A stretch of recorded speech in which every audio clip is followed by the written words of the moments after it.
즉시 강제하고.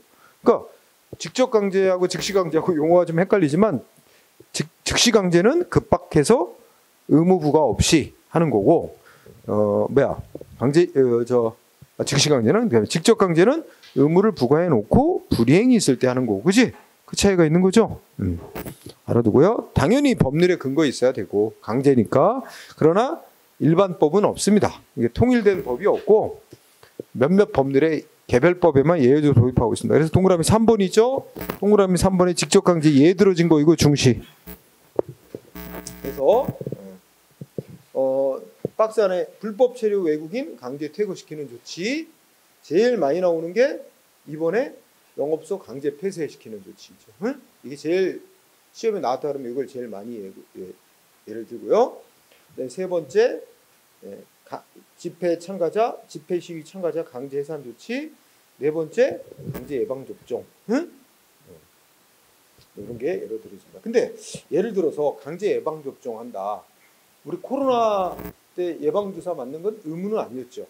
마스크 쓰는 거는 처음에는 의무 아니고 권고였다가 나중에 이제 의무사항으로 바뀌고 안 쓰면 과태료 부과하는 거로 이렇게 됐었죠. 근데 예방 주사 맞는 건 강력한 권고였지 의무는 아니었어요. 그죠? 네. 근데 만약에 진짜로 심각해서 정부에서 모든 사람에게 예방주사 맞으라고 의무로 부과했다. 안 맞는다. 뭘 위해서 맞으라는 거야? 전염병 확산 방지를 위해서. 그게 공익이니까. 그죠? 그래서 이제 의무로서 강제로 예방주사 맞으라는데 안 맞는다. 그럼 대신 맞을 수 있는 것도 아니고 대체성도 없고. 그죠? 좀 약한 수단. 법에서 안 맞으면 이행강제금 부과토록 한다. 그래서 법의정한 이행강제금을 부과를 먼저 해봤다. 근데 얘가 이행강제금은 내지만 안 맞는다. 응? 그러면 최후의 방법으로 법에서 직접 강제 예방 접종 하도록 해놨다. 그럼 강제로 찔렀어. 방법은 뭐야? 신체 잡아서 그냥 강제로 찔러 넣는 거지. 이게 최후의 수단이야. 최후의 수단. 응? 근데 또 문제는 있어. 이거 심각해. 부작용 나서 그 사람 사망해 버리면 어떻게 돼? 그럼 회복 불가능한 손해가 생길 수도 있어. 그러니까 이게 쉽게 해서는 안 돼. 응? 그래서 거기에 요건에 보면 이것도 행정 기본법에 정한 건데, 그지? 1항에 직접 강제는 예를 들어 대집행이나 이행강제금 부과 같은 방법으로는 의무이행을 확보할 수 없거나 실현이 불가능할 때 이게 이제 국민한테 조금 더 그 약한 수단, 응? 이런 것으로 목적 달성할 수 있다면 직접 강제 조치하면 안 된다. 그런 거죠? 그래서 그 밑에 이걸 좀 부연 설명하면 직접 강제 조치는 강제 집행 수단 중에서 가장 강력한 수단. 국민의 기본권 침해가 가능성이 매우 크기 때문에 비례 원칙 잘 지켜서 해야 되고 최후의 수단으로 써야 된다. 최후의 보충적 수단. 응? 그래서 이건 예외적으로만 몇몇 법률에 쓰도록 했다. 그죠? 그리고 동그라미 2번. 직접 강제 조치하기 전에 뭐부터 하래? 너 의무 계속 이행 안 하면 직접 강제 조치할 거야 라고 미리 응? 상대방이 의무를 이행할 수 있는 상당한 기간을 정해주고 안 하면 직접 강제는 문서로 계고 사전에 미리 문서로 계고하래요. 그리고 3항 계고를 했는데도 이행을 안 하면 역시 직접 강제하는 조치의 내용, 시기 등을 문서로 명확하게 통지를 해줘야 되고, 그죠? 그런 다음에 이제 최종 직접 강제를 해야 되겠죠? 자, 4번 이거는 법으로 정해진 건 아니지만 직접 강제 조치의 성격은 권력적 사실행위. 권력적 사실행위면 처분성 인정, 행정소송 대상이 되고요. 그 다음에 이것도 국민의 권리이익을 제한하는 조치죠. 응? 그러니까 당연히 행정절차법상의 사전 통지. 그래서 여기 행정기본법도 사전에 계고 조치 하라잖아. 그죠? 그리고 의견 청취 거쳐야 돼. 근데 사실 의견 청취, 그렇지. 이것도 의견 청취 거쳐야 되겠죠? 그 다음에 또 마지막에는 행정기본법원에서 직접 강제를 실시하기 위해서 현장의 집행 책임자는 증표를 휴대하고 보여줘야 된대. 응? 그래야 상대방에게 정하지 말 의무가 생긴단 말이지. 자, 불복 및 구제. 기본적으로 다 이의 신청, 30일 내에 처분청에 이의 신청할 수 있고요. 할 수도 있고 안 할 수도 있고.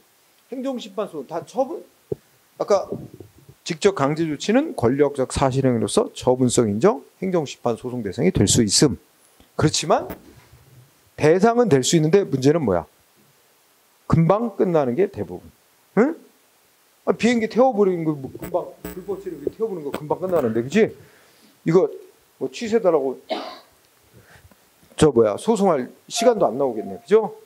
자, 그래서 처분성은 인정이 되지만 문제는 뭐야? 오른쪽에 니은번 단기간에 종료되는 게 대부분. 그러면 뭐야? 취소나 무효 확인 받아야 별 소용이 없어.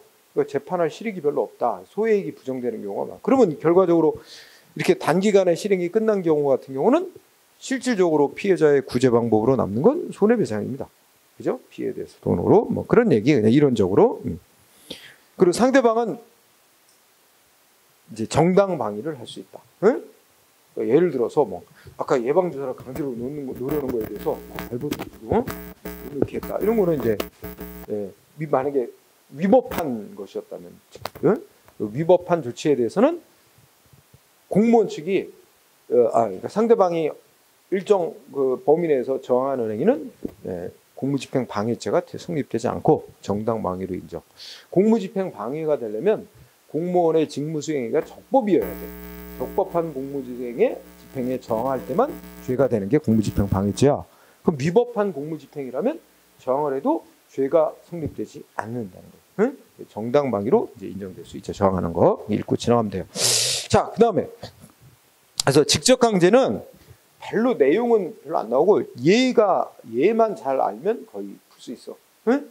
직접 강제 조치의 예만 제일 중요. 자, 강제 징수는 의의에서 무슨 의무 이행 안 할 때만 쓰는 수단? 우리가 뭐라 했어? 응? 금전급부 의무. 응? 공법상의 금전급부 의무. 돈 내야 되는 의무, 금전 납부 의무라고 해도 되고, 응? 그거 불이행할 때 쓰는 거로. 자, 일반법적 역할하는 법으로 국세징수법이 있습니다. 응? 국세징수법. 그 다음에 동그라미 3번은 아까랑 비슷하죠?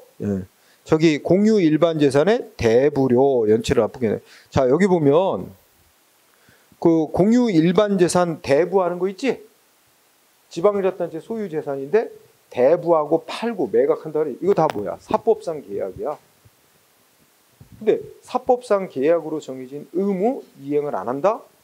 그럼 이거 원칙적으로 행정 강제 못 하는 거야. 단 그 법에서 행정상 강제 방법을 쓰도록 규정이 있으면 할 수 있어. 근데 공유재산 물품 및 관리법은 행정상 강제를 할 수 있도록 해놨단 말이야. 따라서 이 경우는 이 방법을 써야지 민사송으로 청구하는 거 안 돼. 그렇다면 그래서 거기 결국은 어떻게 돼? 마지막에 민사송으로 계약으로 정해진 대부료 지급 청구하는 것은 허용 안 된다. 왜? 사법상 계약으로 정해진 의무지만 무슨 방법 쓰라고? 두 번째 줄여보면 뭐야?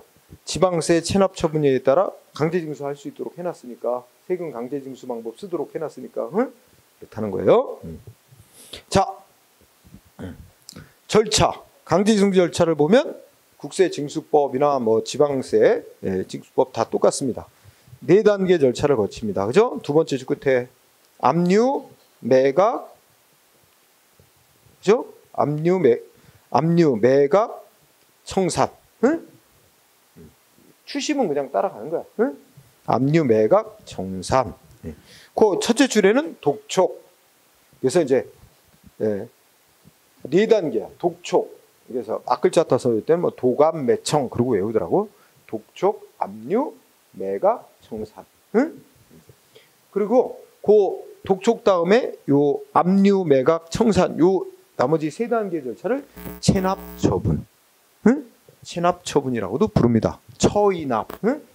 처이할 때 체납 처분 절차라고 합니다. 그러면 차례로 뭐 독촉은 아까 계고하고 비슷한 거지. 너 한번 그러니까 의무 돈 내야 되는 의무 부과했는데 이행 안 한다? 다시 한번 의무를 이행할 수 있는 기간을 정해주면서 그때까지 이행해라. 그때까지 이행 안 하면 강제징수 들어가겠다. 이렇게 알리는 행위가 독촉이죠. 뭐 그냥 읽고 지나가도 되겠죠? 자, 이때 동그라미 2번. 독촉 언제까지 해야 되나? 독촉 언제까지 해야 된대요? 응? 두 번째 줄. 납부기한이 지난 후 10일 안에. 응? 시험에 한번 쓰인 적 있어요? 납부기한 지난 후 10일 내에 독촉장 보내게 돼 있단 말이에요. 여러분들이 담당 공무원이라면 10일 내에 보내야 된다. 그것만 알고 뒤로 갑니다. 다음 페이지. 독촉은 법적으로 어떤 성격이야? 우리 아까 계고하고 똑같지? 계고 조치의 성격은 뭐야? 통지야, 통지. 준법률행위적 행정인 통지. 독촉의 법적은 그러면 뭐 끝났지? 법적 성격이 준법률행위적 행정인 통지면 이것도 처분에 해당이 되는 거야. 응? 행정행위로서 처분에 해당. 두 번째 끝에 독촉 조치가 여러 번 있게 된 경우는 맨 처음에 한 첫 번째 독촉만이 처분에 해당돼서 소송 대상이 될 수 있고 2차, 3차는 그냥 기한만 연기해 준 거로 별도의 의무 부과가 없기 때문에 처분이 아니다 이런 얘기고. 자, 독촉을 하면 독촉은 이후의 조치들 뭐야? 재산 압류, 매각 이런 거 하기 위한 절차적인 요건이에요.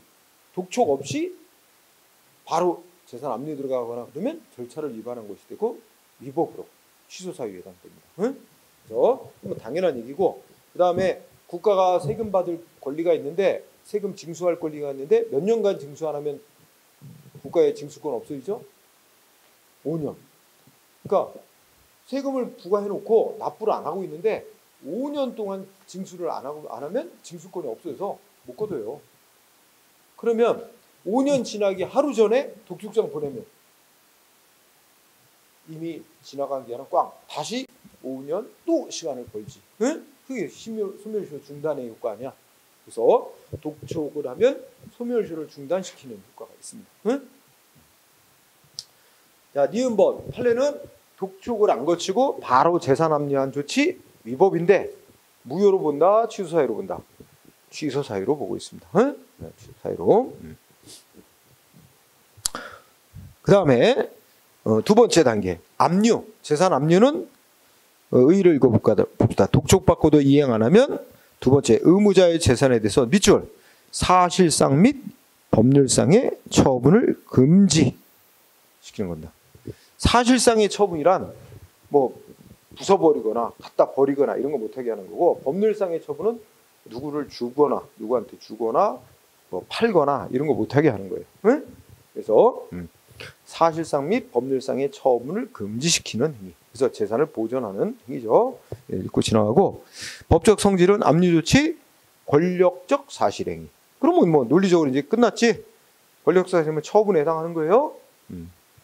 자, 그 다음에 압류할 수 있는 재산은 자 기억번. 누구의 재산? 의무자의 소유에 속하는 재산입니다. 압류할 수 있는 재산은 의무자 소유의 재산만이에요. 응? 따라서 의무자 소유의 재산이 아닌 다른 사람의 재산을 압류하면 압류 대상이 될 수 없는 재산을 압류했다 그래서 무효인 압류로 봅니다. 무효인 처분으로 봐요. 그래서 의무자 소유에 속하는 재산. 재산의 종류는 안 가려요. 응? 자, 중요한 건 의무자 소유에 속하는 재산. 그래서 다른 아까 이제 판례에서 확인합니다. 그 다음에 다만 의무자 소유에 속하는 재산이라도 최소한 생활을 위해서 필수적인 거는 압류 못하게 법으로 정해놨어요. 그래서 니은번에 보면 자 둘로 나눴네요. 최저생활보장, 생업유지 등을 해서 절대 압류가 금지되는 재산이 있습니다. 이런 걸 보통 뭐라고 얘기하면 생활 필수품에 해당하는 거 있지? 그런 거는 절대 압류 금지돼 있고 월급 좀 줄여서 월급은 압류할 수는 있는데 2분의 1까지만 압류, 반까지만 최대. 그거는 압류 금지는 아니고 제한이죠. 그래서 생활 필수품은 절대 압류 금지. 그다음에 월급은 2분의 1까지만 압류 가능. 이렇게 제한이 있다는 거. 그래서 오른쪽에 이제 박스 안에 그 압류 금지되는 재산을 뭔가 정했죠? 외울 거는 꼭 없고요. 예를 들어 1번은 보니까 뭐야?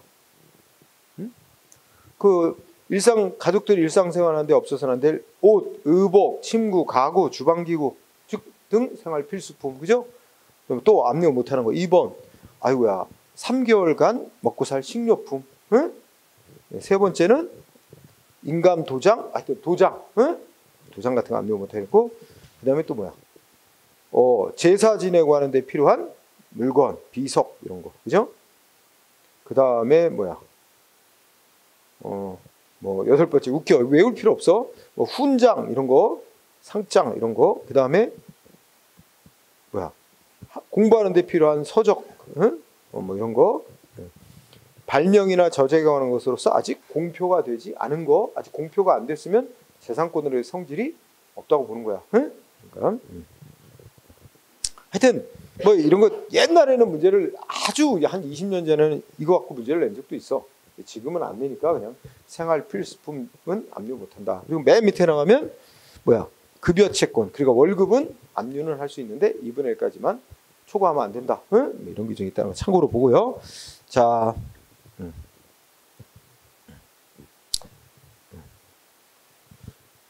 그 다음에 절차 오른쪽에 보니까 초과 압류 금지라는 항목인데 눈으로만 읽어봅시다. 초과 압류 금지 첫째 줄.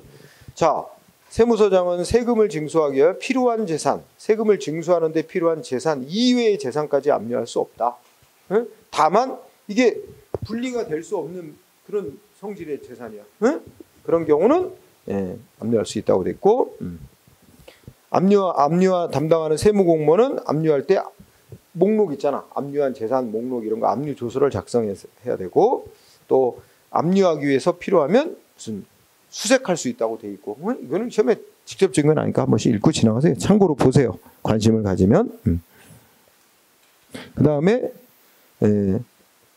질문 검사할 수도 그래. 질문 검사 이런 게 이제 나중에 뭐 행정조사적인 성격인데 질문 검사. 그러니까 세무공무원은 압류할 재산이 어디 있는지 소재 수량을 알아내기에 필요한 경우 체납자와 거래관계가 있는 자 등에게 말이나 문서로 질문, 장부 서류, 그 밖의 물건을 검사할 수도 있다. 이런 조항이 있습니다. 응? 지나가세요.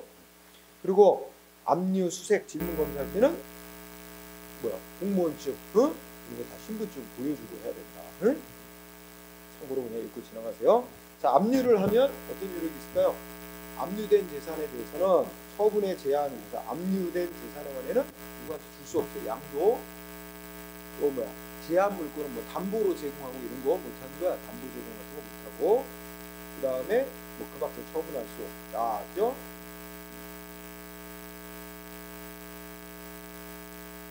그런 거고 그 다음에 니은벌은 과실에 대한 여기서 과실에 한번 예를 들자면 은행의 통장을 압류해서 근데 압류하고 있으면 또 뭐가 붙을까?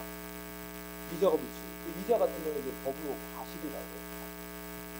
또는 뭐 어떤 목장하는 소 키우는 목장 소를 압류했어요. 근데 압류하고 난 뒤에 압류는 이제 마리수 셌잖아. 근데 압류한 지 한 달 지나서 뱃속에서 송아지가 태어났어요. 이 송아지도 법적으로는 과실이라고 그러거든. 이거로 송아지도 압류한 거로 보느냐? 압류 목록에는 없었어. 그거는 배수에 있으니까 몰랐단 말이야. 그치? 그러나 태어난 송아지가 마찬가지로 과일나무 과수원을 압류했는데 열매가 달렸어. 그럼 그것도 같이 압류한 거죠. 이게 바로 여기 써 있는 과실에 대한 압류 요령에서 그것도 압류한 거로 인정한다는 뜻입니다. 읽고 지나가세요. 네. 자, 압류 해제 이거는 판례와 관련해서 자 재산 압류하는 거는 이제 결국 그 경매 될 거 아니야, 매각 될 거 아니야. 그 매각을 원치 않는 사람은 돈을 구해다 세금을 내면 압류를 풀어줘야 된다고, 그죠? 그래서 여기 보면 압류의 해제와 관련해서 법에 보면 두 가지로 나왔어.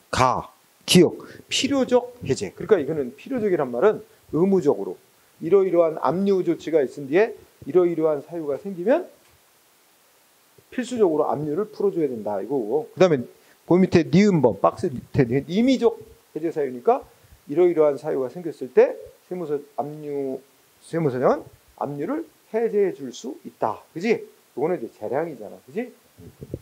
그래서 예를 들어 필요적 이거 다 외울 건 아니야. 판례 정도가 판례를 보기 위해서 하는 거야. 그 기억번호의 박스 보면 상대방이 뭐 했대? 결국 세금을 냈다는 얘기야. 1호. 응? 세금을 납부한 경우. 응? 압류 해제해야지 당연히. 그다음에 2번은 아이고 세금 부과했던 걸 아예 취소한 경우, 그지? 압류 해제해줘야 되고요.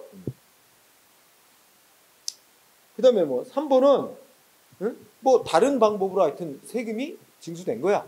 뭐 이런 경우 등등등 그랬습니다. 그다음에 임의적 해제 사유는 어떻게 있어? 오른쪽에 올라가니까 압류 조치가 되고 난 후 재산 가치가 변동하여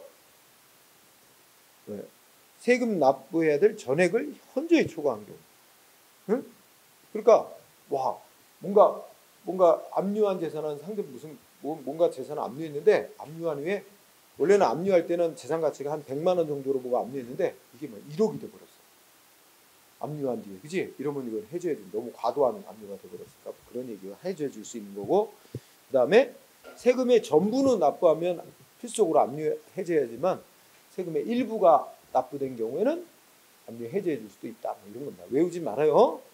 이렇게 됐고, 그럼 판례로 공부해. 여기 보면. 네. 1번 누구 재산만 압류할 수 있게 아까 법으로 정해져 있었지? 의무자 본인 이름으로 된 재산만 압류할 수 있게 돼 있지?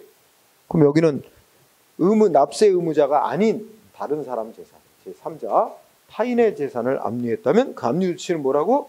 무효다. 압류할 수 없는 재산 압류가 무효. 1번 시험에 쓰였고요. 그다음 2번도 시험에 쓰입니다.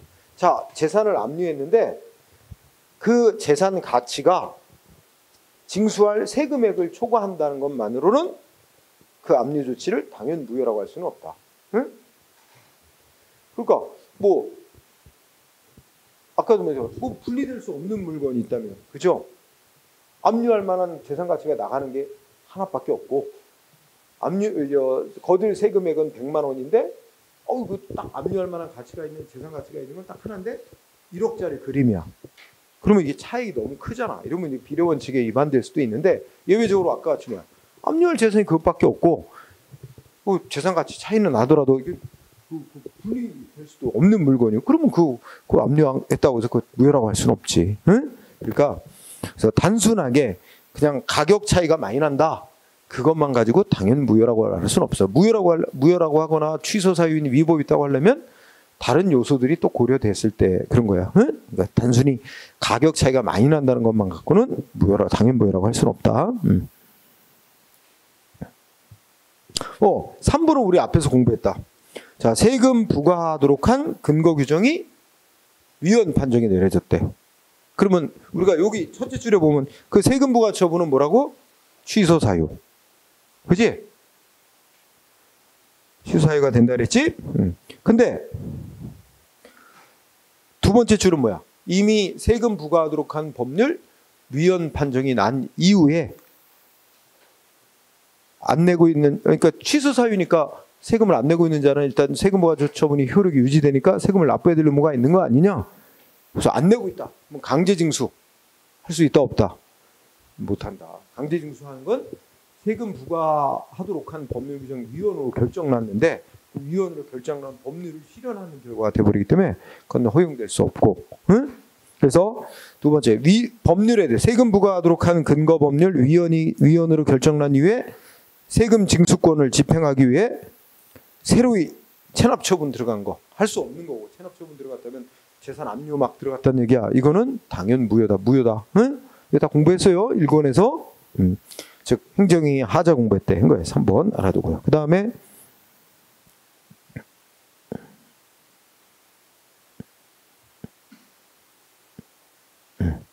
이 4번은 뭐야? 필요적 압류했더라도 법이 정한 필요적 해제 사유 있었지. 그래서 법에는 이제 뭐야? 뭐 5가지 필수적 해제 사유를 규정했는데 여기에서 말하는 법에서 말하는 압류의 필요가 없게 된 경우라는 게 있단 말이야. 그 필요적 해제 사유 중에 마지막 박스 안에 보면 기타 압류할 필요가 없게 된 경우라고 있잖아. 그거에 대한 해석이에요. 법에서 말하는 필요적 압류 해제 사유인 압류의 필요가 없게 된 때에 해당하는 그 밖의 사유에는 뭐야? 납세 의무가 소멸되거나 혹은 재산 압류 이런 걸 해도 세금액에 충당할 가망이 없게 된 경우, 이런 경우뿐만 아니라 세금 부과 및 강제징수한 전체 근거법에 대한 위헌 결정으로 후속 체납 처분을 진행할 수 없어 충당할 가망이 없게 되는 등으로 압류의 근거를 상실하거나 압류를 지속할 필요성이 없게 된 경우도 포함하는 의미이다. 여기까지가 핵심이에요. 그러니까 2번처럼 3번처럼 말이야. 응? 그치? 세금 부과했고 상대방 안 내고 있어서 예를 들어서 압류 조치까지 했다고 쳐봐. 압류 조치까지 했는데 세금 부과의 근거 법률 위헌 결정 나버렸어. 그러면 더 이상 후속 조치 못 들어가는 거야. 그럴 때는 당연히 압류를 해제해줄 사유에 포함되는 거로 봐야 된다. 이렇게 이해하면 될 거예요. 그 정도. 그 다음에 5번은 두 번째 줄에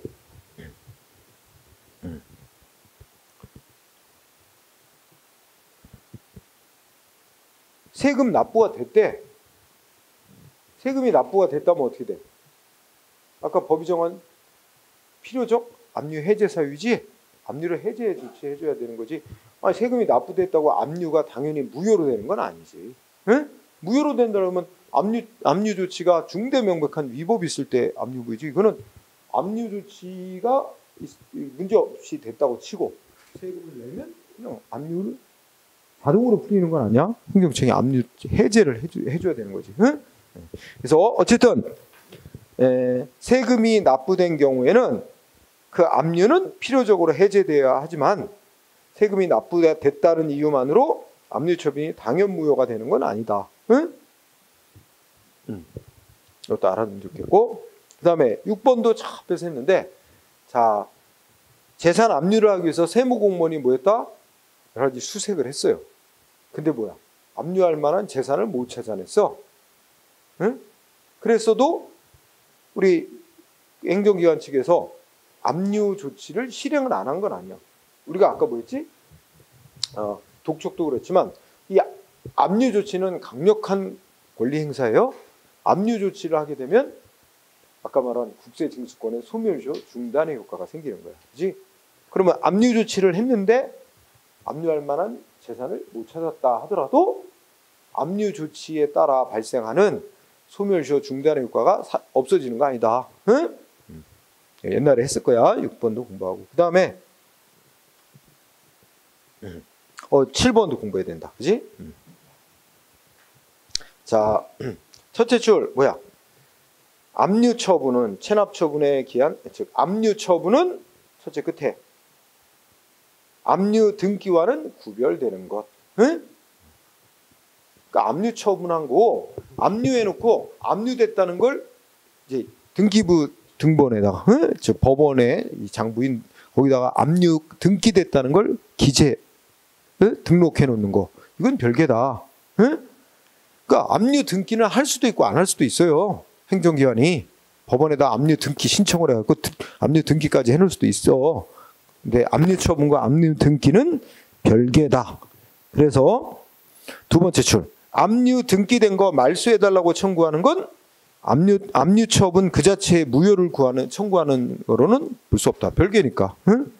또 하나, 압류 등기가 말소된다고 하더라도 압류 처분이 외형적으로 효력이 있는 것처럼 존재하는 이상 그 불안 위험을 상대방 불안과 위험을 제거할 필요가 있으므로 결론 시험에 쓰는 거, 압류 처분이 있었고 후속 조치로 압류 등기까지 다 완료되어 있는 경우에도 압류 처분 무효임을 확인해다 구할 이익이 있다. 응?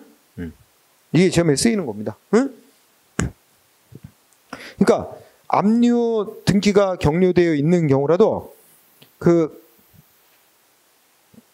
어디가? 셋째 주부터 압류 등기가 말소된다 하더라도 압류 처분이 외형상 효력이 있는 것처럼 남아있으면 상대방 국민 불안하다. 응? 그 불안을 없애기 위해서 압류 처분만 취소해달라고 소송하는 거. 설령 압류 등기가 다 말소가 됐더라도 압류 처분이 남아있는 이상 그걸 무효로 확인해달라고 소송으로 청구할 이익이 있다. 자, 그 다음에 뒤로 가보면 네, 그럼 9번, 8번은 넘어가도 되겠어요. 네. 자, 그 다음에 세 번째 단계, 두 번째 단계. 그러니까 독촉 다음에 체납 처분에서는 두 번째 단계. 압류다인데 압류한 재산을 파는 거죠. 이게 매각이죠. 1번은 의의는 특별한 거 없고 환가 행위라고도 하죠. 돈으로 바꾸는 거예요. 그죠? 읽고 지나고. 매각 방법. 자, 기호법. 무슨 방법으로 하는 거예요? 공매 또는 수익이야. 외울 건 아니에요. 공매 수익이야. 근데 그 중에 원칙이 뭐냐면 공매 방법으로 하는 거예요. 응? 공매 또는 수익계약으로 한다 그랬는데 공매를 원칙으로 합니다. 공매가 경매라고 생각하면 돼요. 공공기관이 하는 경매. 그러니까 경매 방법으로 해야 어떻게 돼? 가장 높은 가격에 팔릴 수가 있어요. 공매를 원칙으로 하고 수익계약은 수익계약 방법으로 파는 건 특정한 자하고 계약 맺고 파는 거예요. 요거는 이제 예외적으로만 허용하는 방법. 원칙이 공매, 수익계약이 예외적. 그 다음에 니은번. 공매하는 방법은 공개 경쟁 입찰 방법. 우리가 보통 생각하는 경매 방식으로 하라는 겁니다. 그냥 읽고 지나가세요. 이때 두 번째 줄. 공매행위의 성격. 자, 중요합니다. 공매는 행정기관이 재산을 강제로 매각하는 거죠. 공매행위는 공법상의 대리행위입니다. 유형, 종류를 따지면 대리행위. 왜 대리행위야? 재산 소유자 개인이 자기 권리로서 자기가 지금 팔아야 되는데 안 팔고 있어서 법이 행정기관이 대신 팔도록 해놓은 거 아니야? 공법상 대리행위. 그 다음에 대리행위도 행정행위입니다. 행정행위로서 형성적 행정행위 공부했었지? 특허인가 대리 할 때 그 형성적 행정행위로서 처분에 해당합니다. 그 정도 하고 밑에 박스는 뭐 시험에 영향 거 없고. 그 다음에 디귿번도 수의계약은 예외적으로 하니까 이럴 때 수의계약 맺을 수 있다는 거야. 특별한 건 없어요 시험에. 자, 그 다음에 그 밑에 내려가면 동그라미 3번. 자, 경매로 판다고 생각해보자. 그죠? 그러면 예정 가격을 결정하래. 이건 뭐 특별한 건 없고 맨 처음에 내놓는 가격 있잖아. 그걸 생각하면 돼. 이 물건은 이제 얼마에 내놓는다. 그럼 경매제도의 성격상 어떻게 돼? 얼마에 내놓으면 그 가격부터 시작하는 거지? 그러면 여러 사람이 보고 그 물건 괜찮은데 이 정도 가격? 나는 내가 사겠다. 그죠? 좀 있으니까 딴 사람이 어떻게 돼? 나는 거기다 5만 원 더 붙여 사겠다. 이게 자꾸 올리고 이럴 거 아니야? 최후에 낙찰될 거 아니야, 그지? 그 방식 생각하면 되죠. 그래서 이제 매각하려면 예정 가격을 결정해야 되고, 뭐 니은번 원칙적으로 10일 이상 공고를 하고, 자, 이때 중요한 거 있어요. 리을번, 미음번을 중시해야 돼요. 리을번, 미음번. 딴 거는 신경 쓰지 말고 리을, 미음에다 신경 쓰세요. 자, 우리가 리을 앞에 공매하는 행위 자체는 뭐라고? 강제로 매각하는 거잖아. 공매 행위 자체는 처분. 근데 리을번에 보면 이 사람 재산 압류까지 해놨는데 이거 공매해야 되겠다. 행정위는 공매하기로 결정한 거. 그리고 공매 통지. 공매 통지는 위에 디귿번 보면 뭐라고 그랬어? 행정위원이 공매하기로 결정하고 공매 공고를 한 경우 즉시 체납자 등에 통지해 둔다 그랬잖아. 공매 통지. 이거는 처분이 아니다. 1번 공매 결정 내지 재공매 결정, 그다음에 공매 통지 두 개만 해. 공매 결정하고 공매 통지는 처분 아니다. 미음번 공매 통지는 뭐를 위한 최종 공매 처분이 적법하게 되기 위한 절차적 요건. 중요합니다.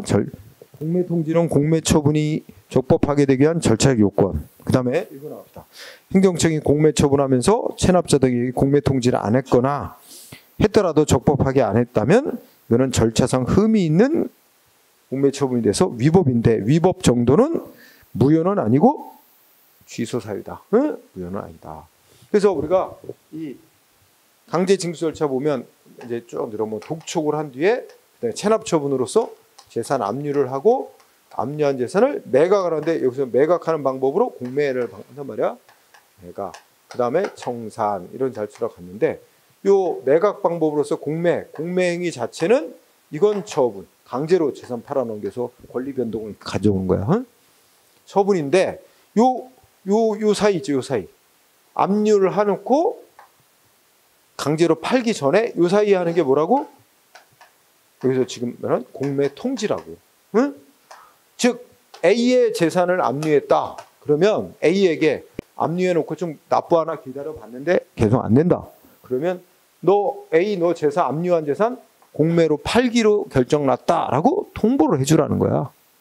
이 통보해주라는 거는 단지 상대방한테 행정기관이 이렇게 결정을 내렸다 하는 거를 정보를 알려주는 것밖에 안 되는 거야. 그 정보 알려줌으로써 상대방으로서 진짜 내 재산 압류가 가더니 이제 몇 월 며칠 날 공매로 판다는 거 아니야? 이제 안 되겠다.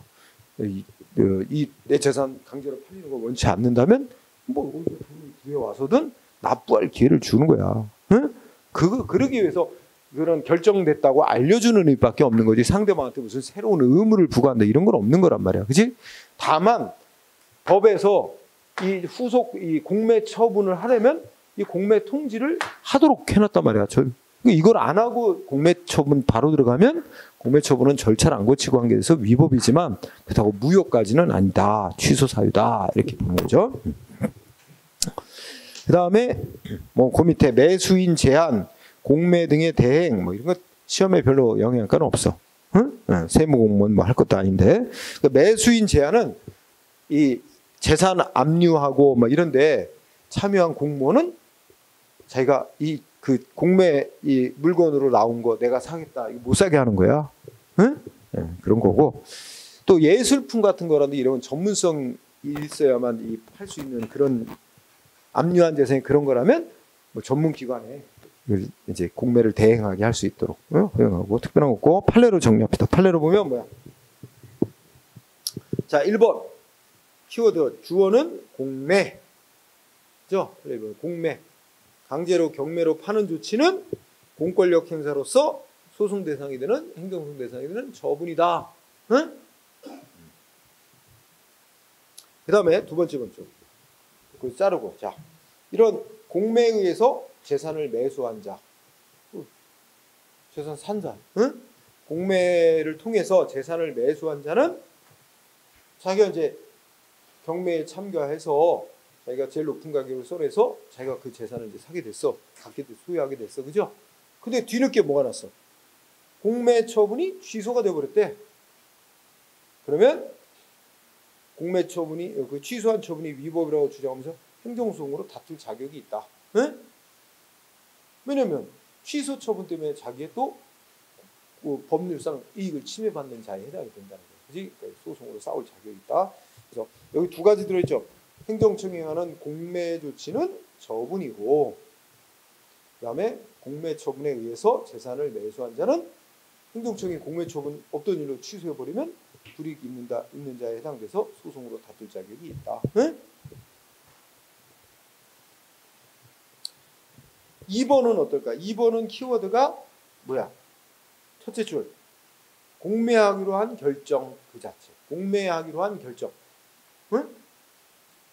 이 압류한 재산 이거 놔둘 수 없다. 응? 그리고 경매로 팔아야 되겠다. 이 공매하기로 한 결정은 처분이 아니다. 단지 행정조직 내에서 이제 더 이상 기다릴 수 없으니까 이 사람 재산을 공매해야 되겠다고 내부적 결정을 내린 거죠. 응? 처분이 아니다. 그 다음에 셋째 줄은 키워드는 공매 통지. 아까 얘기했지? 이렇게 공매하기로 결정 내렸다는 걸 상대방한테 알리는 행위에 있어서 알려서 납부하려면 납부할 수 있는 기회를 주고자 정보를 제공하는 의미밖에 없지. 새로운 권리 변동, 의무 부과 이런 게 없단 말이야. 그렇지? 이렇게 처분이 아니다.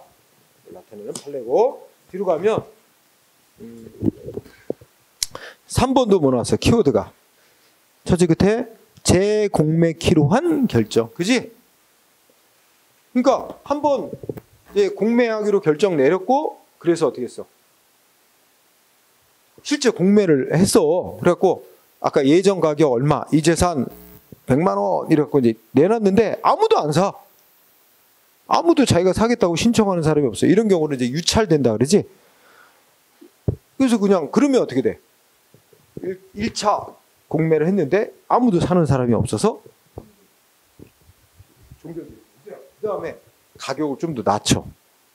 한 20%뭐 이렇게 낮춘다든지 해서 다시 가격을 좀 낮춰서 팔아야 되겠다 해가지고 재공매키로 한 결정도 상대방의 뭐 재산, 원래 압류된 재산 소유자에게 권리금에 아무런 변동 주는 게 없어요. 이게 또 처분이 아니다. 응? 네, 재공매하기로 한 결정도 처분이 아니다. 그 다음에 4번 아까 읽었지. 키워드가 공매 통지입니다. 공매 통지는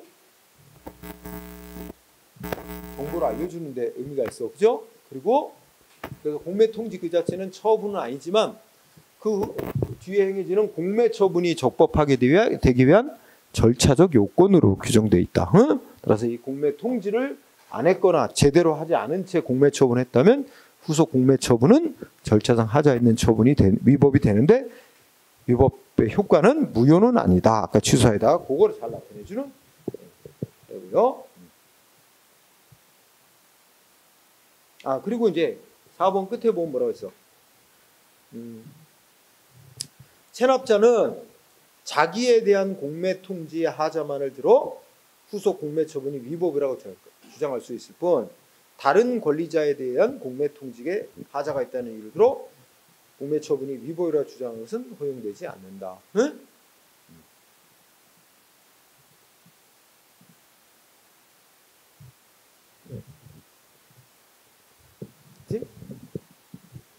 그래서 체납자는 자신에 대한 공매 통지가 제대로 안 됐다, 없거나 안 됐다라고 주장을 해야지 다른 사람에 대한 공매 통지가 없었다는 이유로 자기에 대한 공매 처분이 위법이라고 주장하는 건 안 된다. 응? 뜻이고 그 다음에 5번까지 묶어서 아까 공매 통지를 안 하고 공매 처분 바로 들어갔다면 절차상 하자에 있어서 위법인데 무효는 아니고 취소사유다 하는 얘기였고 그 다음에 6번은 넷째 끝에 자 공매 예정 가격이 실세보다 저렴하다 하여 공매 처분이 곧바로 위법하게 되는 건 아니다. 이게 핵심입니다. 응? 공매 예정 가격이 실세보다 저렴하다는 이유만으로 바로 공매 처분이 위법이 되는 건 아니다. 이게 핵심이에요. 그러니까 이제 원래 재산 소유자 입장에서는 자기 재산 압류해서 이제 경매로 팔리는데 이게 행정기관이 내 재산 가치를 되게 낮게 받는지 왜 내 재산 가치가 원래 최소 500만 원 이상은 나간다 이거야. 그럼 이 물건 500만 원부터 시작해가지고 500만 원 내놨어야 되는데 행정기관이 100만 원에 내놓은 거야. 그러니까 얼마에 팔렸느냐? 150만 원을 팔렸어. 예를 들어. 그러니까 재산 소유자 입장에서 아니 500만 원 최소 500만 원은 받을 수 있는 그게 시가가 500만 원 정도 되는데 왜 이렇게 공매 예정 가격을 낮게 매겨가지고 싸게 팔리게 했느냐? 원래 압류된 재산 소유자 입장에서 열받는 거지. 그지? 네. 근데 이제 경매제도의 특성 한번 생각해봐. 어떤 물건이 좋은 건데 이거 최소 시가 500만 원 이상은 나가는 건데 100만 원이 나왔네? 그럼 너도 나도 달려들 거 아니야. 근데 150만 원이 최고가로 낙찰됐다는 얘기는 그 정도 가격밖에 시가로 시장에서 그 정도밖에 안 쳐준다는 얘기 아니야. 그러니까 공매 예정 가격이 좀 실제 거래 가격보다 좀 낮게 매겨졌다 할지라도 경매제도의 특성상 이거 싸게 나왔네 서로 높은 가격에 불러서 살려고 해서 결국은 시세만큼 해서 좀 낙찰되는 그게 경매제도니까 그런 점을 고려할 때 단순히 그게 예정 가격을 낮게 이제 매겨가지고 낮게 팔린 거냐라고 단정할 수는 없는 거잖아. 예정 가격을 시세보다 낮게 매겼더라도 싸게 팔린 이유는 뭐야? 실제 지금은 그 정도 가치밖에 안 나간다고 평가되기 때문 아니냐. 응? 경매제도의 특성으로 그러면 진짜로 그게 시중에서 높게 거래되는 거면 서로 싼 물건이라고 서로 살려고 해서 가격이 시세에 근접하게 낙찰됐을 텐데, 그지? 그러니까 낮게 예정 팔려고 하는 가격을 처음부터 낮게 매겼기 때문에 곧바로 싸게 팔렸다고 단정하는 건 안 된다. 그 말이죠. 응? 그렇게 생각하면 될 거고. 그 다음에 7번은 넘어가고 그 다음에 8번은 8번 공매 대행사 이건 넘어가도 돼요. 중요하지 않아. 자, 그 다음에 청산 가봅시다. 청산은 뭐 별 논점이 없고 결국 지금 어떻게 했어? 압류한 재산 팔았어. 현금으로 바뀌었지? 바꾼 현금 가지고 어떻게 하는 거야 이제? 거둘 세금에 충당하고. 그래도 남는 거 있으면 압류된 자산의 소유자에게 본인에게 돌려주고, 그지? 근데 돌려주기 전에 어떻게 할까? 다들 세금에 충당하고 어디 또 충당할 데 있나 또 딱 찾아서 거기다 메우고 그래도 남으면 돌려주는 거야. 응? 하여튼 청산은 그런 과정 절차를 청산이라고 합니다.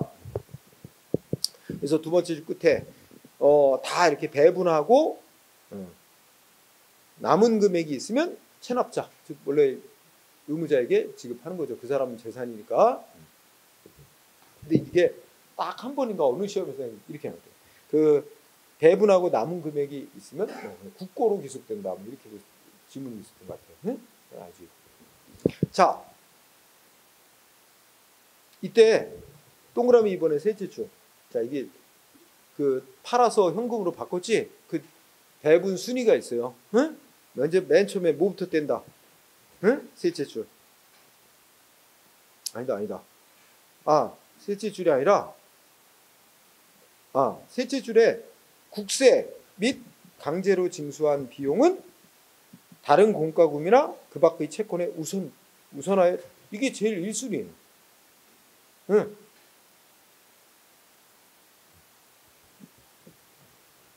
1순위. 그 다음에 3번. 자, 여기 국세 체납액의 징수 순위는 첫째, 뭐부터 뺀다? 강제 징수비. 옛날에는 체납처분비라고 해서 그러니까 압류하고 경매하는 데 들어간 비용 있잖아. 압류하고 경매하는 데 들어간 비용 그부터 먼저 빼고. 그러니까 자, 재산을 매각해서 100만 원에 확보됐다. 그럼 100만 원 중에 압류하고 경매하는 데 들어간 비용 20만 원이다. 20만 원 먼저 빼고 80만 원 남았지? 그러면 80만 원에서 원래 받을 세금이 50만 원이다. 50만 원 빼고. 그럼 또 30만 원 남았지? 그 다음에 거기다 가산세가 이자. 연체이자, 이거 빼는 거야. 그러고도 남으면 돌려주는 거고, 그죠? 그래서 여기 순서 강제징수비 먼저 제하고, 그다음에 본래 받을 세금 제하고, 그다음에 연체이자에 해당하는 가산세 제하고, 이 순서란다. 만약에 재산을 팔았는데 현금이 생겼어. 근데 먼저 뭐부터 빼? 강제징수에 들어간 비용 먼저 빼고, 팔았는데 100만 원인데 강제징수에 20만 원 먼저 빼고. 본래 받을 세금이 100만 원이었어. 근데 현금은 100만 원이 확보되는데 강제징수 20만 원 빼고 나면 80만 원밖에 없잖아. 그럼 본래 받을 세금은 징수를 못하는 거지. 20만 원이 비는 거지. 그죠? 근데 그런 결과가 될 수 있어. 응? 어쨌든 순서 강제징수비 먼저 제하고 그 다음에 본래 받을 세금 그 다음에 연체이자 이 순서로 이제 제하도록 되어 있습니다. 기타 뭐 가압류 가처분 이런 건 안 해도 돼. 응? 그럼 밑으로 내려와.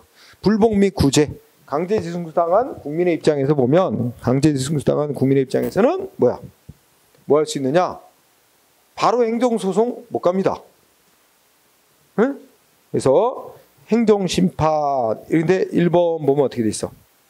우리 국세기본법은 행정심판법 적용 안 하는 규정을 두고 있어요. 응? 그래서 자, 조세와 관련된 행정심판에 대해서는 행정심판법은 원칙적으로 정되지 않으며 국세기본법이 정한 데에 따른다. 응? 둘째 줄, 셋째 줄 행정심판법 적용 안 합니다. 일반적인 행정심판할 때는 행정심판법 적용받는데 조세와 관련된 행정심판에 대해서는 국세기본법이 정한 특별한 절차가 따로 있어요. 그 절차를 밟게 돼 있어요. 그래서 자, 세금 여기 세금 부과 조치 및 뭐 이런 압류, 매가 이런 조치에 대해서는 승복 못하면 자, 뭐부터 합니까? 세무서장이나 세금을 부과하고 강제징수 조치한 세무서장이나 지방국세청장한테 이의신청 이의신청 할 수 있고 이의신청 그 다음에 국세청장한테 심사 청구 또는 조세 심판원장에게 심판 청구할 수 있다. 이렇게 되어 있습니다. 그러면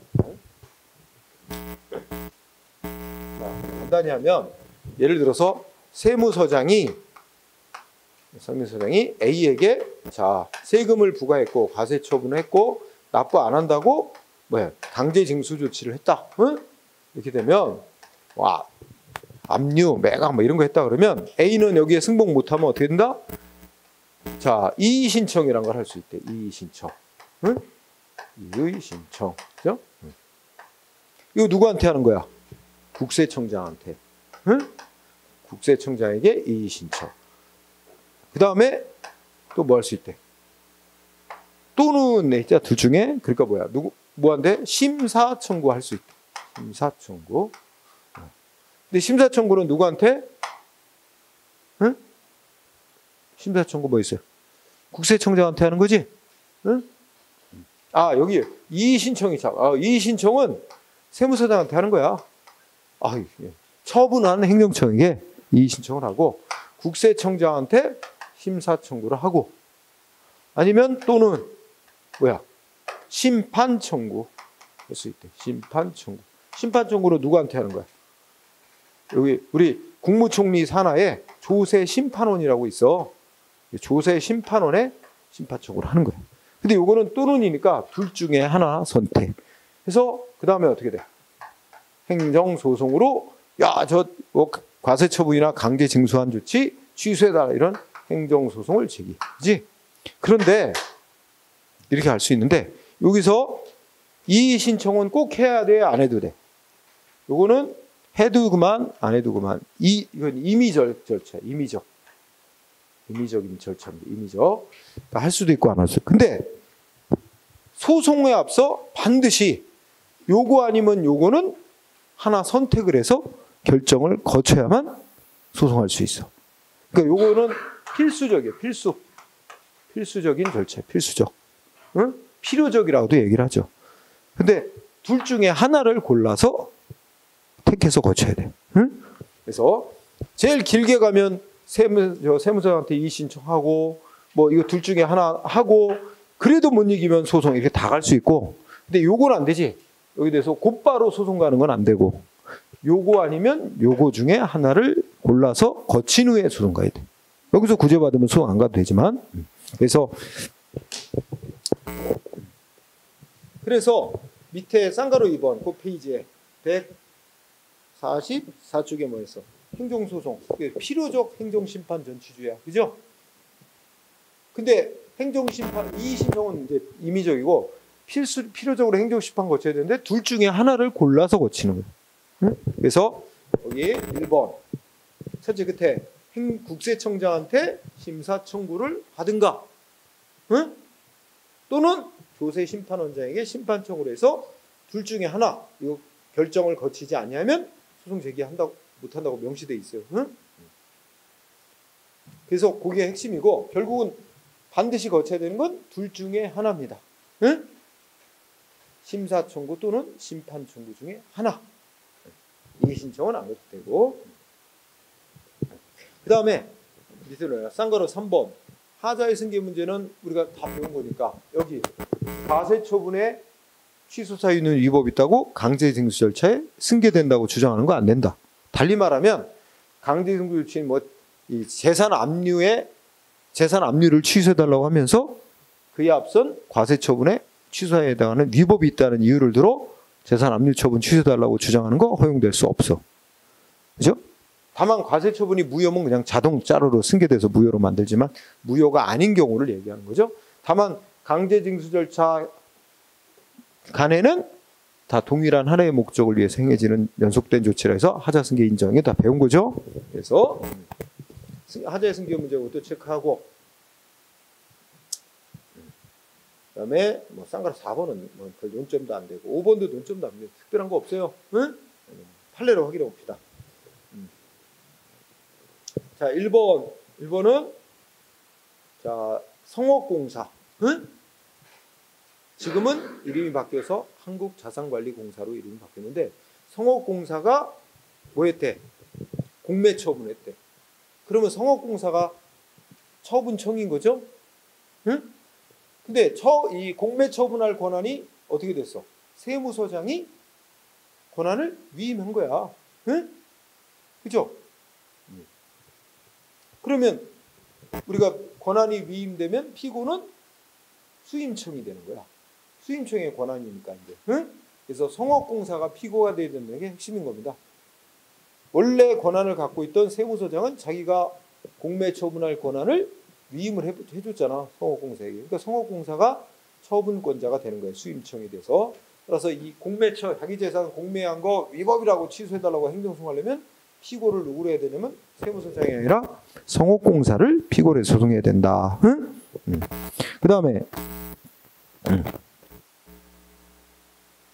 2번은 제목을 국세 환급 뭐 보는 거냐면 국세 환급 거부 결정?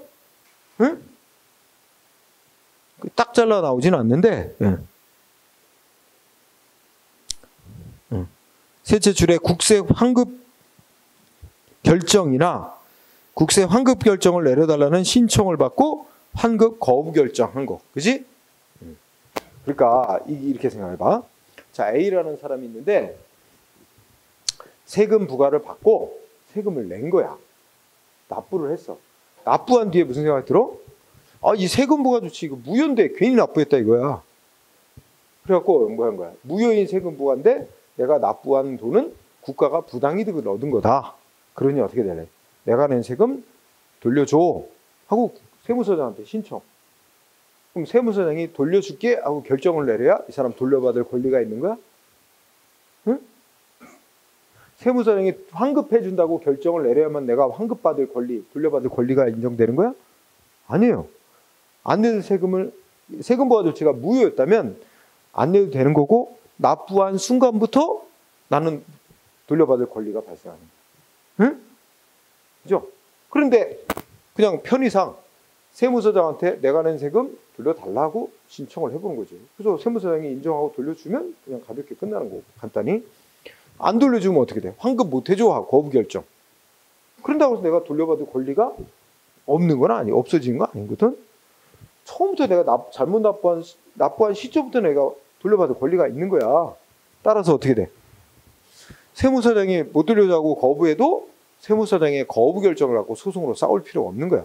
세무서장이 환급 못 해주고 환급 거부 결정을 했다 한들 내가 돌려받는 권리에는 아무런 영향이 없는 겁니다. 응? 나는 뭐 하면 되는 거야? 국가가 부당이득을 얻었다.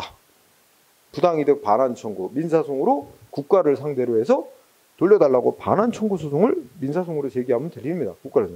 뭐 갖고 싸우지 말라는 거야? 세무서장의 환급 거부 결정 이거 갖고 싸우지 말라는 거야.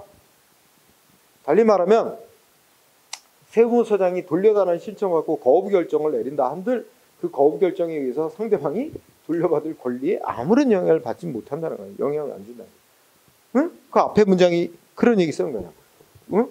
세무서장의 환급 결정이나 환급 거부 결정은 이미 돌려받을 권리가 발생한 사람의 신청을 받고 그냥 그거에 대해서 간단한 절차상 이렇게 신청을 받고 결정하는 행위일 뿐 그 세무서장의 결정에 의해서 상대방의 돌려받을 권리가 발생하는 것도 아니고 돌려줄 돈의 범위가 결정나는 것도 아니다. 즉 세무서장의 환급 신청에 대한 어떤 결정은 상대방의 권리에 아무런 영향을 미치는 게 아니기 때문에 처분이 아니라는 거예요. 시험 문제는 이게 뭐로 말하면 처분이냐 아니냐를 묻는데 자주 쓰여. 세무서장의 환급 신청에 대한 결정. 전제는 뭐가 출발해? 세금 부과가 무효였고 안 내도 되는 세금을 납부했을 때를 전제로 하는 거야. 그럼 납부한 시점부터 상대방은 돌려받을 권리가 발생한 거다라는 전제에서 이 얘기를 하는 거예요. 이렇게. 그래서 꼭 중시하고 환급 세무서장 환급 결정. 그 다음에 3번도 중시해야 된다. 자, 과세관청이 세금을 징수하기 위해서 의무자 본인의 부동산을 압류 조치한 이후에 압류 등기까지 해놨어. 응? 세무서장이 다 압류 등기까지 마쳤는데 두 번째 줄. 이 압류 등기까지 맞춰진 이 부동산을 누구로부터? 응? 납세 의무자로부터 소유권 납세 의무자로부터 양도받아 자기 거로 법원에 소유권 이전 등기를 마친 사람은 위 압류 그러니까 그 과세관청이 압류한 처분에 대해서 사실상의 간접적 이해관계를 가질 뿐 법률상의 직접적이고 구체적인 이익을 갖는 건 아니므로 결국 의무자에 대한 원래 납세 의무자에 대한 압류 처분의 무효 확인을 구할 당사자 자격이 없다. 소송 자격이 없대요. 그러면 문장의 주어는 뭐야? 응? 첫째 끝에 압류 등기가 된 부동산을 양도받아 소유권 이전 등기를 마친 사람은 이게 문제예요. 줄이면 하여튼 압류 등기까지 마쳐진 부동산을 의무자로부터 양도받아 소유권 이전 등기를 마친 사람. 결론 뭐야? 의무자에 대한 압류 처분 소송으로 다툴 자격이 없다. 응? 간접적 이해관계를 갖는데 불과할 뿐. 응? 이거 있잖아. 이 양도 있잖아. 양도. 두 번째 줄에 부동산 양도 자체가 금지되는 거예요. 압류된 재산. 그죠? 의무자가 다른 사람한테 양도하는 거 금지되는 거잖아. 그치? 그리고 이 사람은 소유권을 가질 수가 없는 사람이 되는 거지. 그렇지 않나요? 원칙적으로 보면. 그렇죠? 원래 아까 압류의 효력, 사실상 법률상의 처분을 금지하는 거고 그 중에는 양도하는 거 그런 게 금지되잖아. 그치? 근데 양도를 했단 말이야. 뭐 양도한 거에 효력이 인정이 안 되겠지. 응? 그러니까 이거 법적으로 뭔가 자기가 소유권을 그러니까 그 양도 받았다 하더라도 자기 거로 소유권이 인정이 법적으로는 안 되는 거야. 그러니까 법적인 이해관계가 직접적으로는 없다. 압류 처분을 다툴 이익이 없다. 응? 그 양도받은 부동산이 자기 권리가 인정이 안 되는 자니까. 응? 그렇게 생각하면 될 거예요. 자, 그 다음에 오른쪽에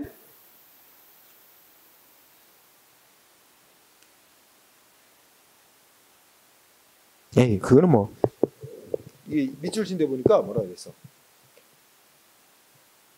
압류 처분할 때 뭘 안 했대? 압류 처분하기에 앞서 독촉을 안 하고 압류 처분했대. 그럼 아까 이게 취소 사유에 해당하는 절차상 위법이 있는 거지, 압류 처분. 근데 취소 사유에 해당하는 압류 처분이 있다 하더라도 압류 처분은 일단은 효력이 발생하잖아. 그러면 압류 처분이 이루어졌고 그 이후에 공매 절차에서 공매 통지서가 적법하게 송달된 바가 있다면 그 매수인이 매각 결정에 따른 매수 대금을 납부한 이후에는 특별한 사유만 공매 처분을 행정청이 취소할 수는 없다는 거지. 응? 그러니까 여기 끝에 공매 처분을 취소하는 건 행정청이야. 행정청이 봐. 뭘 잘못했어? 독촉을 안 하고 공매 처분을 한 거야. 그럼 공매 처분에 취소 사유에 해당하는 위법이 있어. 그렇지만 그러면 취소가 안 된 상태에서 이미 뭐 했어? 공매 처분이 이루어졌고 상대방은 어떻게 돼? 응? 다 공매로 나오니까 입찰을 해가지고 자기가 가장 높은 가격 써서 내서 자기가 낙찰 받았고 그 대금도 다 납부한 사람 있잖아. 그 사람을 고려하면 행정청은 그 단계까지 이미 진행이 됐다면 설령 독촉을 안 거치고 공매 처분해서 절차상의 하자가 있는 위법이 있지만 이미 한참 진행돼서 낙찰자는 아무 문제 없이 공매 처분이 이루어지니까 자기 가격 써내고 해서 대금까지 다 납부해서 부동산을 소유하게 됐는데 이제 와서 행정청이 공매 처분 취소하면 안 되는 거지. 그지? 그 사람의 아무 잘못 없는 이익을 고려하면, 그지? 그래서 그 단계까지 갔다면 행정청이 공매 처분에 하자가 있다는 이유로 직권으로 취소할 수는 없는 일이다. 응? 그리고 이거랑 연결하면 그런데도 취소를 했다면 이 취소시킨 처분, 직권으로 취소시킨 처분에 대해서 이 사람은 뭐 할 수 있어? 자기 이익을 침해하는 위법이라고 소송으로 다툴 자격이 있다라고 또 연결이 되는 거죠. 그렇게 생각하면 돼요. 시간이 많이 했어. 자, 그 다음에 즉시강제는 짤막하게 하면 되니까.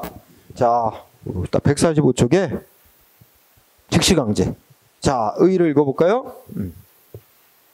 자, 키워드는 현재의 급박한, 뭐 이건 아죠, 그냥. 현재의 급박한 행정상의 장애를 제거하기 위한 경우인데, 미리 의무 이행을 명할 시간적 여유가 없거나, 응? 또는 뭐야?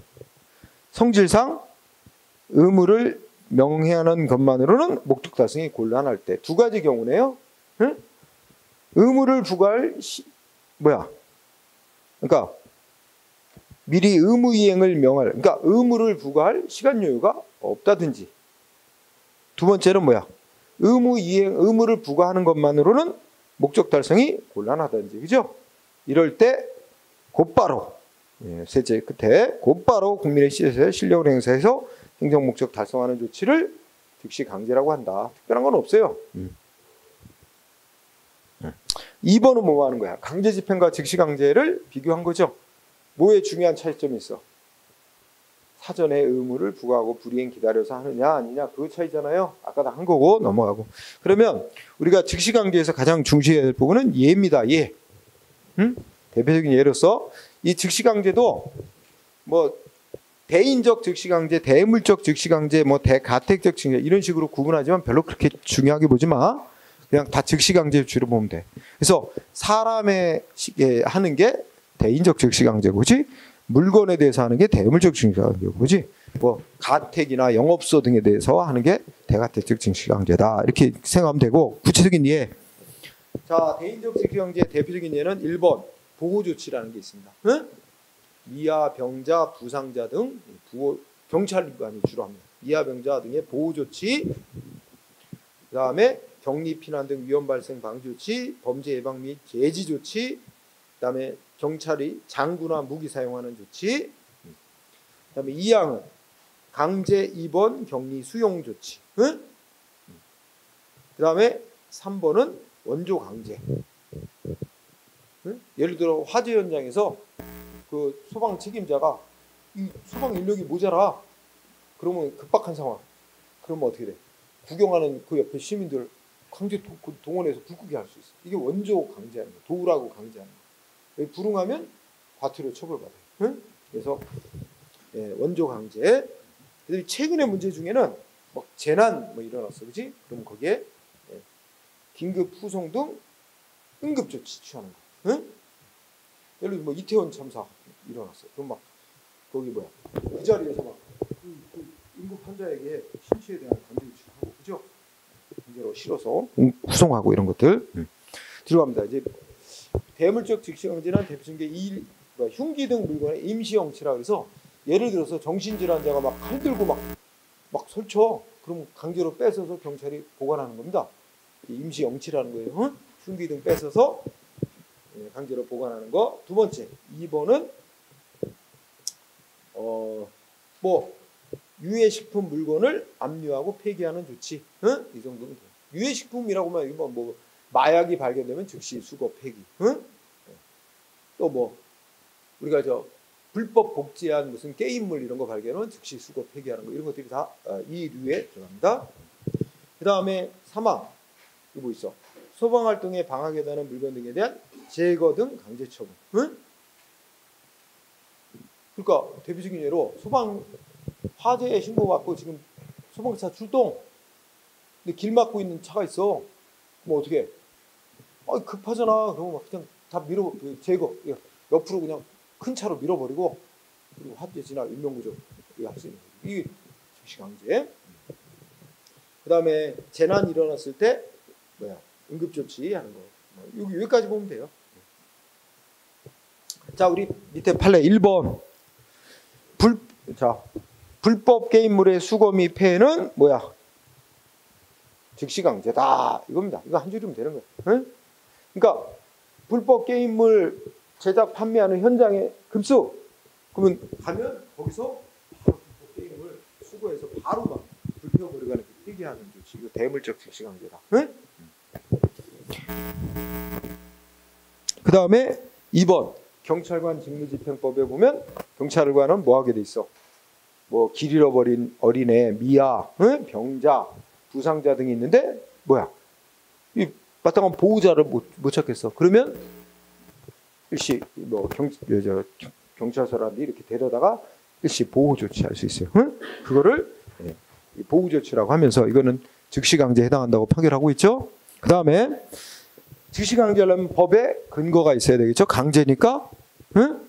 근데 옛날에는 이거 급박한 상황에서 막 예외적으로 하는 건데, 이 급박한 상황이라는 게 법률에서 무슨 상황 다 이렇게 규정이 돼 있을 때만 할 수 있다고 하게 되면 예상치 못한 어떤 급박한 상황에서 어떻게 하냐?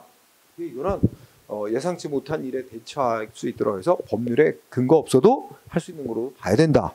국민의 생명이체 재산보호를 위해서 뭐 이렇게 얘기한 적도 있어서 과거에는. 하지만 지금은 안 된다. 그래서 여기 1항에 법적 근거에 과거 얘기가 있고요. 과거에는 그래서 따로 법률에 근거 없어도 할 수 있다고 보았는데, 두 번째 줄, 세 줄 끝에 그러나 오늘날은 국민에 대한 예측 가능성, 법적 안정성을 침해하는 가장 전형적인 수단이기 때문에 반드시 법률에 근거가 있어야 된다고만 할 수 있는 거로 보고 있어요. 이거 중시.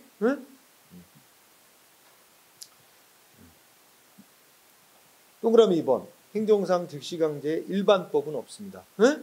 몇몇 법률들에 다 흩어져 있는 거예요. 개별법만 있고, 행정기본법은 즉시강제 조치란 이런 거다. 근데 즉시강제 조치를 하려면 다른 법률의 규정이 있을 때 할 수 있도록 하고 있기 때문에 행정기본법만을 근거로 해서 행정기본법은 즉시강제란 이런 행정강제의 일종으로서 이런 거다라고 개념은 정해놨어. 그렇지만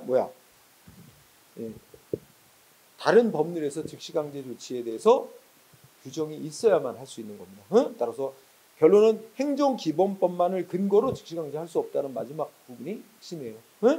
잘 관계를 잘 이해하고, 그래서 뭐 다른 개별법들이 있다는 거야. 자, 요건 및 한계 특별한 건 없고, 자, 우리 행정기본법에서 규정을 좀 두고 있는 거 섞어서 보면 어떻게 돼요? 자, 실체법적 한계라 그래서 급박성. 당연하지. 급박하지 않으면 뭐 해야 돼요? 시간 여유가 있으니까 상대방한테 의무를 부과하고 불이행 기다려야지, 그지? 그러니까 급박할 때만 할 수 있습니다. 두 번째, 소극 목적성. 여기서 소극적인 목적이라는 거는 현재 상태 유지, 그러니까 사회 질서 유지를 위한 목적으로만 해야지, 적극적으로 사회 복지 증진, 공공 복리 증진과 같은 적극적 목적을 위해서는 할 수 없습니다. 요거 좀 중시하세요. 소극적 목적. 소극적 목적으로만 해야지 적극적인 공공복리 증진 목적으로는 쓸 수 없는 겁니다. 즉시강제라는 조치는. 그 다음에 보충성. 거기 행정기본법에도 써놨다 그러죠. 뭐라고 돼 있어? 다른 수단으로는 목적을 달성할 수 없는 경우에 한해. 그죠? 그러니까 즉시강제 조치보다 국민에게 불이익이 덜 가는 어떤 다른 조치가 없어. 그럴 때 이제 최후의 수단으로 써야 된다는 거죠. 그래서 넷째 줄. 행정강제는 아까도 얘기했지만 급박하지 않으면 강제 집행을 우선으로 해야 되는 것이고, 원칙으로 하고, 즉시강제는 예외적으로만. 그 다음에 비례성. 거기도 행정기본법 규정했죠. 즉시강제는 목적 달성에 필요한 최소한도로만 실시해야 된다. 이건 당연히 필요 이상의 과잉된 강제라면 안 된다는 거죠. 당연한 거지. 자, 그 정도 하고요. 자, 이 절차상 이제 문제가 됩니다.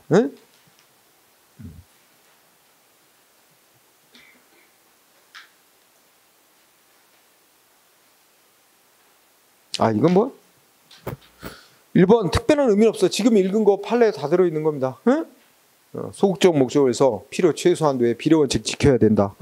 뭐 그런 거니까 특별한 거 없고요. 다음 페이지 판례 봅시다. 2번은 2번 판례는 거기 보면 우리 경찰관 직무집행법은 범죄의 예방 및 제지라는 제목하에 막 범죄기가 눈앞에 막 행해지려고 하고 있어. 그러면 경찰관은 그 범죄 행위를 강제로 제지할 수 있다는 거야. 누가 칼 들고 이렇게 누구를 막 해치려고 하면 그 사람 신체를 강제로 잡고 흉기를 뺏고 이런 범죄 행위를 제지할 수 있단 말이야. 그러면 여기서 이제 2번 판례 그 148쪽에서 말하는 이 경찰관 직무 줄여서 우리 경직법이라는데, 경직법 제6조에서 규정하고 있는 범죄의 제지 조치는 행정상 즉시강제 조치라는 거야. 그런데 이 행정상 즉시강제 조치는 뭐야? 과잉으로 행사하면 안 되잖아? 그러면 예를 들어서 서울시청학광장에서 전국 농민대회 집회를 하려고 하는 거야. 근데 경찰이 그거 금지시켰어. 그럼 불법 집회라는 거야? 이렇게 되는데 서울에서 전국 농민대회를 연다니까 저기 경상남도 김해에서 여기 한 400km 떨어졌다. 400km까지는 아니지. 하여튼 그 정도 떨어진 데서 농민들이 이제 관광버스도 대절해갖고 농민들이 타고 이제 서울시청 광장으로 오려고 하는 거야. 근데 어디서부터 막아? 그 수백 킬로 떨어진 곳에서 버스 출발하는 것부터 경찰이 막고 있어. 김해경찰서에서 나오고 출발을 못하게. 이거 범죄 행위를 제지한다고 하더라도, 그죠? 아니, 서울에서 열리는 이 집회만 금지해 놓은 거야. 여기에 참석하려 하는 걸 수백 킬로 떨어진 곳에서 막는 건 필요 이상의 과잉 조치라는 거지. 아무리 그것이 이제 급박한 것도 아니고, 응? 어디서 막으면 괜찮을까? 서울 다 와서 불법 집회에 참가하려는 걸 거기서 막으면 돼. 그거는 괜찮은데 수백 킬로 떨어진 곳에서부터 출발부터 제지하는 건 이거는 과잉이라는 거죠. 응? 그래서 그는 즉시 강제 조치라도 도를 넘었다. 위법. 이렇게 판결 난 겁니다. 그 다음에 절차상으로는 1번 어떻게 돼? 행정기본법에 보면 책임자, 집행 책임자는 증표를 휴대하고 제시해야 됩니다. 그리고 즉시 강제 조치 왜 하는지 이유와 내용을 설명해 줘야 됩니다. 응? 이유와 내용을 설명해 줍니다. 다만 이럴 수도 없는 이유와 내용을 설명할 수 없는 경우도 있겠지. 아이 자살 기도자한테 언제 이거 설명하고 있어 이유가? 응? 바로 신체를 잡아야지, 그지? 절대적인 건 아니겠죠. 자, 여기서 중요한 거 동그라미 2번. 이때 영장은 판사가 발부하는 영장이 필요하냐 이거예요. 왜냐면 즉시 강제 조치는 다른 사람의 신체를 일정한 장소에 강제로 데려다 놓는 것도 있어요. 응? 또 다른 사람의 집이나 영업소에 강제로 들어가는 것도 있어요. 즉시 강제 조치 중에는. 그러니까 이러려면 우리나라 국가 최고법인 헌법에서 뭐 해놨어? 판사에게 신청해서 영장 발부받고 하라는 게 원칙이에요. 그래서 이게 헌법이 정한 법관으로부터 사전영장 받고 해야 되는지, 응? 이게 문제가 됩니다. 응? 그래서 우리 거기 참고로 헌법 12조를 들어놨죠. 사람 신체를 구속하려고 그러면 검사가 신청해서 판사가 발부한 영장이 있어야 되고, 다만 사전에 영장 없이 사람을 체포할 수 있는 경우도 있어요. 응? 현행범을 체포할 때나 외울 필요는 없습니다. 장기 3년 이상의 형에 해당하는 죄를 범하고 도주 우려가 있다. 증거인멸, 도주 우려가 있을 때는 일단 영장 안 받고 사전 영장 없이 먼저 체포, 또 구속, 체포, 압수수색 이런 게 가능한 거죠. 그죠? 다만 사전 영장 없이 하고 난 이후에도 일단 체포하면 이걸 긴급 체포라고 불러요. 영장 없이 먼저 체포하고 48시간, 그 이틀 이내 사후에 영장을 받아야 됩니다. 안 그러면 영장 못 받으면 48시간 지나면 풀어줘야 됩니다. 그런 건데 어쨌든 이 헌법에 이 국민의 신체의 자유라는 기본권 보장을 위해서 원칙이 사전에 영장을 받고 하라 그랬죠. 법원의 영장. 그러면 행정 목적으로 사람의 신체를 일정한 장소에 가둬놓거나, 그지? 막 정신질환, 난동 부립니다. 그래서 이쪽 병원에다 데려다 놓고 공급한다든지, 그죠? 이럴 수 있거든. 그럼 이거 판사로부터 영장 받아야 되느냐 하는 게 문제 있어요. 거기서 학설을 보면 어떻게 돼요? 세 가지 설이 있어요. 국민의 인권 보장, 이거를 강조하는 사람은 영장 받고 해야 된다. 입장에 서고, 그죠? 근데 또 반대는 언제 영장 받고 하냐? 급박한 상황인데 영장 받으려면 시간 많이 걸리고 걷잡을 수 없이 사태 확산될 수도 있는데, 그러니까 영장 없이 해도 되는 거로 봐야 된다. 이렇게 견해가 있는가 하면, 세 번째는 절충설, 어정쩡한 절충설, 그지? 뭐래? 절충설은 국민의 인권 보장을 위해서 원칙적으로는 사전에 영장을 받고 해야 하는 걸 원칙으로 해야 된다. 그러나 뭐 급박하다든지 합리적 이유가 있을 때는 사전에 영장 없이 할 수 있는 예외를 인정해 줄 수 있다. 이렇게 세 가지 견해가 있어. 영장 필요설, 영장 불필요설, 절충설. 근데 통설은 절충설이야. 그러면 밑에 들어오면 판례. 대법원 판례는 절충설이야. 근데 헌법재판소는 원칙적으로 영장 없이 할 수 있는 행위로 봐요. 조금 대법원과 헌재가 좀 다릅니다만. 그래서 여기서 학설보다 판례를 잘 공부하세요. 판례를 어떻게 공부해? 대법원 입장, 헌재 입장 이렇게 나왔어요. 대법원은 절충설, 헌재는 마지막 줄. 원칙적으로 영장주의가 적용되지 않는데. 그러면 현실은 어떨까? 대부분 다 급박한 상황에서 합리적인 이유가 있다고 봐 영장 없이 행해지는 경우가 대부분입니다. 응? 그래서 큰 문제는 안 돼요. 그래서 밑에 판례를 보면 자 우리 대법원 뭐라고 그랬어요? 우리 헌법 12조는 사람의 신체의 자유 등 이런 거를 보장하기 위해서 일정한 아까 현행범이라든지 그런 예외를 빼고는 원칙적으로 뭐야? 법관의 영장을 받아서 하도록 하고 있다. 그런데 이거는 뭐야? 사전 영장을 받도록 하는 것은 사람의 신체, 인신, 사람의 신체 보호를 위한 헌법상의 기소 권리이기 때문에 사람의 신체의 자유를 제한하는 국가의 모든 뭐야? 이 영역, 예컨대 행정상 즉시강제에서도 존중돼야 된다. 사전 영장 있어야 된다는 원칙은 존중돼야 되는데 다만 사전 영장주의 원칙을 고수하다가는 도저히 목적 달성할 수 없는 예외적 경우에 한해 뭐야? 예외가 허용될 수 있다. 절충설 입장이잖아요. 그러면 구체적으로 사건, 자, 그 두째 좀 밑줄. 지방의회에서 사무감사 조사를 위해서 증인으로 누구를 불렀어요. 증인으로 나오라고. 응? 근데 이거 안 나와. 응? 그러면 어떻게 돼? 안 나오면 이게 이제 뭐를 했냐면 지방의회 의장이 동행 명령장이라는 걸 발부하고 의회 직원들이 가서 강제로 끌어오는 거 있잖아. 이거는 사람의 신체를 그 의사에 반하여 강제로 지방의회로 끌고 와 데리고 오는 거기 때문에 이건 영장이 있어야 되는 법관의 영장이 있어야 되는 건데 법관의 영장도 안 받고 지방의회 의장이 동행 명령장을 하나 발부해서 강제로 데려오게 하는 건 헌법에 어긋나는 거예요. 영장주의 원칙에 어긋나서 그거는 위헌이다 이런 얘기고. 그 다음에 2번 판례는 밑줄을 안 쳐놨는데 과거의 사회안전법, 현재는 보안관찰법이라고 하는데 사회안전법에서 제목 그 사회안전법상 소정의 동행보호 규정 이게 제목이죠. 응? 이 동행보호라는 게 뭐래? 이 재범의 위험성이 현저한 자를 상대로 긴급보호할 필요가 있을 경우에 단기간에 동행보호를 허용한 것으로서 그 요건을 엄격히 해서 가능한 그 규정 자체가 사전 영장주의 원칙 규정 헌법 규정에 위반한다고 볼 수는 없다. 응? 마지막 결론은 뭐야? 사전 영장주의 원칙 규정한 헌법에 위반한다고 할 수는 없다. 그래서 이게 말하는 보안관찰법인데 뭐 국가를 전복시키려고 한다든지 이런 그런 국가보안법 위반이라든지 간첩죄 뭐 이런 죄를 범한 사람이라고 치자. 응? 그런 사람 일단 처벌을 받았어. 근데 풀려났어도 또 재범의 위험성이 높아. 그리고 막 누구를 만나서 재범을 저지르려고 하는 뭐가 낌새가 있다. 그러면 뭐 경찰이 간다든지 하고 강제로 데리고 와서 일정한 장소에 보호한다는 명목, 말은 보호지만 사실 재범을 저지르지 않는데 사회를 보호하는 거야. 응? 이렇게 하도록 하는 규정이 있는데 이거 영장주의 원칙에 어긋난다고 볼 수 없다는 게 이것도 시험에 쓰였어. 이거 알아두고. 헌재는 아까 뭐였어? 그 넷째 줄 있나?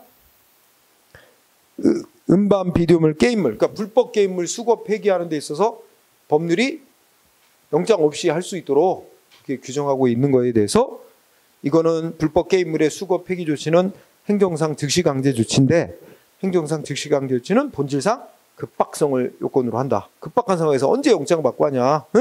그러니까 원칙이 영장주의 원칙이 사전 영장주의 원칙이 정되지 않는 영역으로 봐야 한다. 이게 헌재 입장. 좀 헌재는 원칙이 여러분 대법원은 원칙은 영장이 있어야 된다는 거야. 예외적으로 영장 없이 가능이야. 그지?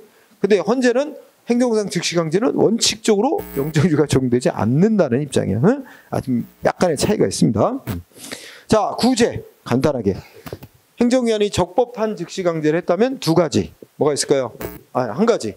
적법한 즉시강제면 상대방은 따라야 되는 거고. 그죠? 그리고 상대방 뭐 있어요? 응? 첫째 줄. 첫 번째 줄. 상대방한테 귀책 사유 없이 잘못 없이 피해를 봤어. 그러면 손실보상. 응? 보상을 청구해서 받을 수 있어. 반면에 뭐야? 그 책임이 있는 자, 두 번째 책임 있는 자는 보상 청구해서 받을 수 없습니다. 응? 자기 책임으로 인해 발생한 자. 자, 그 다음에 그러니까 적법한 즉시강제는 이렇게 적법이잖아. 적법한 즉시강제는 손실보상 보상이 문제가 되는데 책임 없이 받은 피해자는 보상을 받을 수 있고 자기 책임이 있는 자는 보상을 받을 수 없다. 이렇게 정리하면 되고 그 다음에 다음 페이지 가면 나왔어요. 그래서 예를 들어서 경찰관 직무집행법에 손실보상 규정을 뒀는데 여기도 보면 국가는 경찰관이 적법한 직무집행을 해서 손실을 생명, 신체, 재산의 손실을 입은 자에 대해서 정당한 보상을 해줘야 된다 규정이 있습니다. 그죠? 또 밑에 소방기본법에도 보면 우리 아까 그런 거 있잖아. 화재 현장에서 강제 동원하는 거 원조 강제라 그런다 그랬지? 그 강제 동원을 했는데 그 사람이 화상을 입거나 뭐 사망하거나 이렇게 피해를 입으면 적법한 강제 동원에 의해서 피해 본 거잖아. 보상해줘야 된다고 규정이 있다고. 그 대표적인 그런 거야. 응? 그리고 참가로 2번 위법한 즉시강제면 두 가지가 문제. 위법한 즉시강제로 피해 본 거 있으면 손해배상을 청구해서 배상을 받을 수 있고, 그지? 그다음에 위법한 즉시강제가 지속적으로 이루어지고 있으면 취소해달라 이런 행정소송을 제기해서 취소받을 수 있고, 그지? 다 그런데 즉시강제 조치는 단기간에 실행이 끝나버리고 나는 게 많기 때문에 그때는 뭐야? 손해배상 청구밖에 실적 구제 방법으로 안 낫게 된다. 아까랑 똑같은 논리가 됩니다. 그리고 정당방위, 그지? 그 위법한 강제 조치에 대해서는 상대방이 저항을 할 수 있어. 응? 그래도 공무집행 방해죄가 성립되지 않는다는 거였고, 행정쟁송은 이제 행정심판, 행정소송하는 걸 말하는데 지금 얘기한 것대로, 그지? 원칙적으로는 즉시강제 조치의 법적 성질은 뭐야? 권력적 사실행위.